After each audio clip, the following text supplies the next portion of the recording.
Skip ചെയ്യല്ലേ ഇന്നത്തെ video ആരും സ്കിപ്പ് ചെയ്യല്ലേ. കാരണം എന്ന് വെച്ച് കഴിഞ്ഞാൽ ഇന്ന് വന്നിരിക്കുന്നത് വീഡിയോ പ്ലോട്ടോ ഒന്നും പരിചയപ്പെടുത്താനല്ല, പകരം ഒരു ഇൻവെസ്റ്റ്മെന്റിലൂടെ മന്ത്ലി ഇൻകം ജനറേറ്റ് ചെയ്യാൻ പറ്റിയ ഒരു തകർപ്പൻ ഡീലായിട്ടാണ്.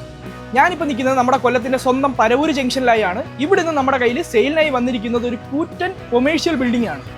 ഈ കാണുന്നതാണ് നമ്മുടെ കയ്യിൽ ഇന്ന് സെയിലിനായി വന്നിരിക്കുന്ന കൊമേഴ്ഷ്യൽ ബിൽഡിംഗ്. 4 നിലകളിലായി 2300 സ്ക്വയർ ഫീറ്റിലായി നിൽക്കുന്ന ഈ ബിൽഡിംഗ് മുന്നേ ഒരു ബേക്കറി ആൻഡ് കഫേ ആയതിനാൽ തന്നെ ഒരു ബേക്കറിക്ക് ആവശ്യമായിട്ടുള്ള എല്ലാവിധ എക്യുപ്മെന്റ്സും ഇൻക്ലൂഡ് ചെയ്തും അല്ലാണ്ടെയുമാണ് ഓണർ ഈ ബിൽഡിംഗ് സെയിൽ ചെയ്യാൻ ഉദ്ദേശിക്കുന്നത്.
പ്രോപ്പർ പരവൂർ ജംഗ്ഷനിലായി തന്നെ സ്ഥിതി ചെയ്യുന്ന നമ്മുടെ ഈ കൊമേഴ്ഷ്യൽ ബിൽഡിംഗ് സ്വന്തമാക്കാൻ വീഡിയോ കാണുന്ന ഓണറിന്റെ നമ്പറിൽ കോൺടാക്ട് ചെയ്യുക.